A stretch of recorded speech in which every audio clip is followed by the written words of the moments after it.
जय माता दी। वैष्णो देवी यात्रा के मुख्य स्थान और उनका इतिहास जानते हैं इस वीडियो में। अगर जो आप भी जानना चाहते हैं और कोई वहाँ पर जाना चाहता है कि कौन कौन से स्थान फेमस हैं और उनका क्या इतिहास है, किसने बनवाया था, किस तरह से बनाया गया था, किनका योगदान ज़्यादा है या किसके थ्रू क्या हुआ था, तो यही जानेंगे हम इस वीडियो में। आप न्यू हैं तो चैनल को सब्सक्राइब ज़रूर कीजिएगा और 5 भक्तों में अभी से शेयर कर दीजिए जो भी वैष्णो देवी के लिए जाना चाहते हैं, माता के दर्शन करना चाहते हैं। तो चलिए हम शुरू करते हैं। कौल कंधौली जम्मू से 8 किलोमीटर दूर नगरोटा नामक स्थान में भगवती कौल कंधौली जी का मंदिर है। वैष्णो देवी यात्रा में पहला दर्शन इसे माना जाता है। जिन दिनों जम्मू से पैदल यात्रा शुरू हुआ करती थी तब यह स्थल पहला तथा मुख्य दर्शन समझा जाता था। यात्री यदि चाहे तो बस ड्राइवर को जम्मू में ही इस स्थान पर रुकने के लिए आग्रह कर देवे, अन्यथा बसें यहाँ नहीं ठहरती हैं। कहा जाता है कि माता ने यहाँ कन्या रूप में अन्य स्थानीय बालिकाओं के साथ क्रीड़ा की। गेंद खेलते हुए जब बालिकाओं को प्यास लगी तो माता ने उन्हें एक कोल कटोरा दिया, जिसको सूखे स्थान पर कंधौलने हिलाने से पानी निकल आया था। इसी से स्थान कोल कंधौली नाम से प्रसिद्ध हो गया। अब जानते हैं देवा माई। देवा माई भी एक स्थान है और इसका क्या इतिहास है। जम्मू से लगभग 43 किलोमीटर दूर कटरा मार्ग पर नुमाई नामक गांव पड़ता है। नुमाई से देवा माई तक जाने के लिए पगडंडी मार्ग है।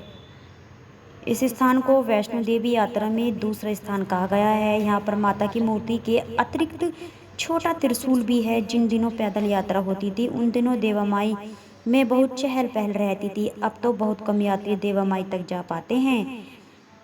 इस स्थान का नाम माता वैष्णो देवी जी की एक पुजारी माई देवा के नाम पर रखा गया है, जिसने आयु पर्यंत नियम, श्रद्धा और भक्ति पूर्वक माता वैष्णो देवी जी की आराधना की थी और माता ने उनको आशीर्वाद दिया था।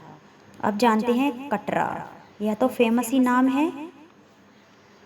समुद्र से लगभग 2500 फीट की ऊंचाई पर अपना त्रिकूट पर्वत के चरणों में बसी है एक सुंदर बस्ती श्री वैष्णो देवी यात्रा का आधार रूप है। कटरा के दरबार पर 14.5 किलोमीटर की दूरी रह जाती है, जो प्रत्येक यात्री को पैदल अथवा घोड़े आदि पर तय करनी होती है। मार्ग में स्थान स्थान पर प्याऊ यानी कि छबील आदि लगी हुई हैं। कहीं कहीं पर नल का भी प्रबंध है और पूरे मार्ग में बिजली का प्रकाश। फिर भी रात को यात्रा करते समय टॉर्च आदि रखना आवश्यक है, क्योंकि लाइट का भी भरोसा नहीं होता कि वो जा भी सकती है। वैसे ऐसा कभी हुआ नहीं है। कटरा में एक लंबा बाजार है जहाँ दैनिक उपयोग व यात्रा संबंधी लगभग सभी वस्तु, खाने पीने के लिए कई होटल व ढाबे भी हैं। उचित मात्रा में अच्छा खाना मिलता है। ठहरने के लिए भी कटरा में कोई कठिनाई नहीं है। कई धर्मशालाएं, होटल व प्राइवेट हाउस भी हैं। इसके अतिरिक्त टूरिस्ट विश्राम गृह भी बने हुए हैं। मुख्य धर्मशालाएं धर्मासरा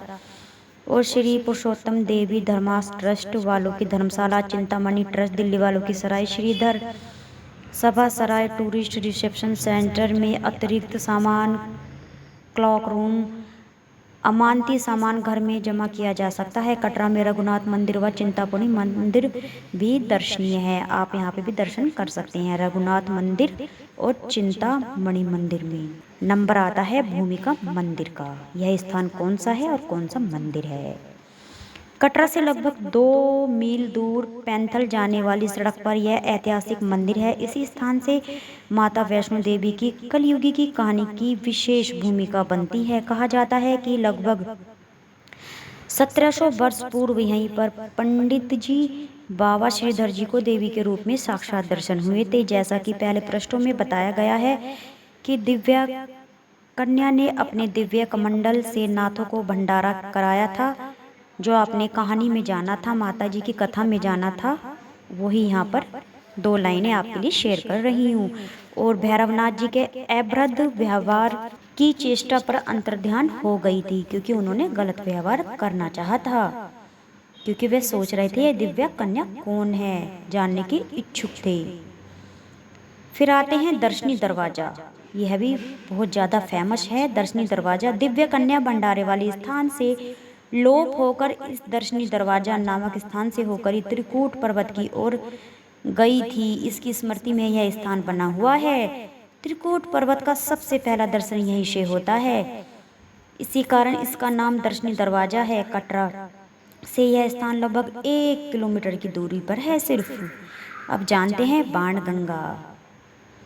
कन्या रूपी महाशक्ति जब उक्त स्थान से होकर आगे बढ़ी तो उसके साथ लांगुर वीर भी था। चलते चलते वीर लांगुर को प्यास लगी तो देवी ने पत्थरों में बाण मारकर गंगा के प्रवाहित कर दी और अपने वीर की प्यास को तृप्त किया। उसी गंगा में देवी ने अपने केस धोकर सवारी, इसलिए इसे बाल गंगा भी कहा जाता है। यह स्थान कटरा से 2 किलोमीटर और दर्शनी दरवाजा नामक स्थान से 1 किलोमीटर पर है। एक पुल द्वारा इस गंगा को पार कर आगे बढ़ते हैं। खच्चर घोड़े आदि जाते हैं। चरण पादुका। इस स्थान पर रुककर देवी ने पीछे की ओर देखा कि भैरवनाथ आ रहा है या नहीं। रुकने के कारण इस जगह पर माता के चरण चिन्ह बने, इस कारण इस जगह को चरण पादुका नाम दिया गया। बाणगंगा से यह स्थान 1.5 किलोमीटर पर है। वैष्णो देवी यात्रा का यह दूसरा विश्राम स्थल है। जलपान आदि की दुकानें भी हैं। समुद्र तल से ऊंचाई 3380 फीट है।